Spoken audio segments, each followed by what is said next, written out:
Hey, I heard you got a new best friend. Yeah, it hurts a bit, I won't pretend that it doesn't matter that you're with someone else. In a way, that's how it's supposed to be. If I'm unable to make you happy, then it's for the better that you are not with me.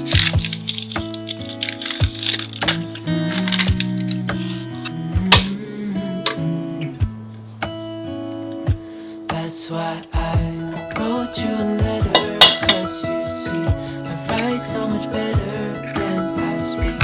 And I need to tell you, you were my best friend till the end. I hope I'll be happy without you, but right now I don't know what to do. It's hard to get over, you chose someone else, a new best friend. Doesn't feel like it was long ago. We were head over heels in love, thought it'd last forever, but somehow we got lost.